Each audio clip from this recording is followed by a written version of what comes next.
I've been on the committee for a long time. This hearing harkens back to my first hearing when we focused on the move from abacus to 10-key adding machine. But at that time, the advocates of the new technology did not advocate that they somehow get around our laws designed to deal with money laundering. Professor Allen, in your testimony, you note that public permissionless blockchains are efficient because you avoid all that time-consuming and expensive regulatory requirements dealing with anti-money laundering and the Know Your Customer requirements. A lot of what we're being told is innovative is doing things that we've already done very efficiently for a long time. As Sean points out, double entry bookkeeping has been invented even before the abacus, I believe. And we're told that innovation is wonderful, but then this Congress passes a bill against even studying CDBC because we now learn that innovation is wonderful only if it achieves two objectives. First, the crypto bros have to be able to make a profit, and the users of the system need a system that efficiently allows them to engage in tax evasion, sanctions evasion, and evading a host of other laws. The FIT 21 Act included an extremely dangerous title dealing with investment contract assets. This would open the door for existing publicly traded companies to avoid regulation by tokenizing their securities and calling them investment contracts.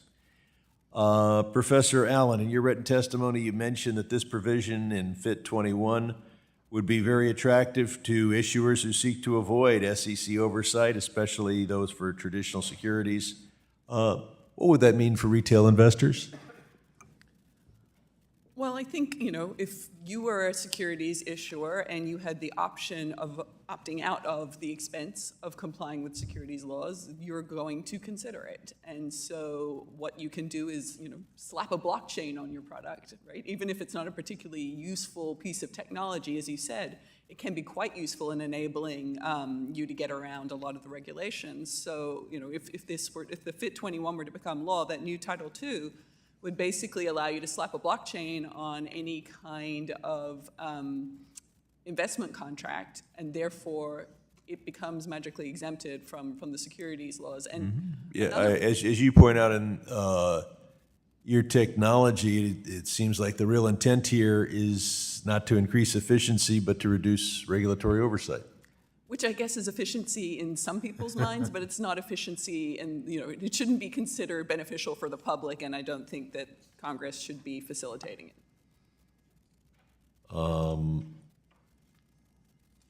Now, a couple of times in your testimony, you've hearkened back to your prior testimony that I may not have heard.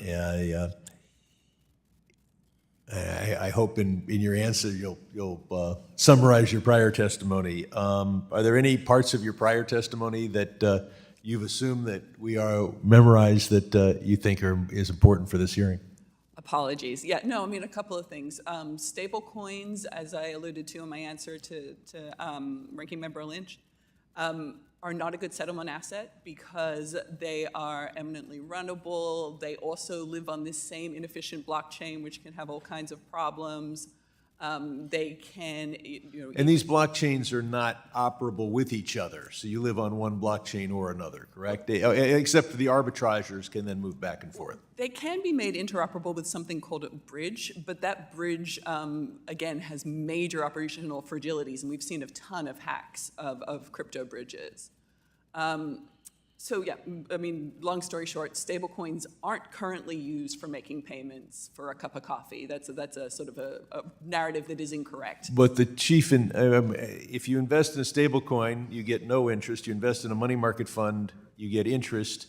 The real benefit of a stable coin is that if it ever became a payment system, it could be used to avoid all of our anti-money laundering laws. Well, right now, they're helpful for gambling. You can stake them or use them. Well, that's one of the laws you try to evade.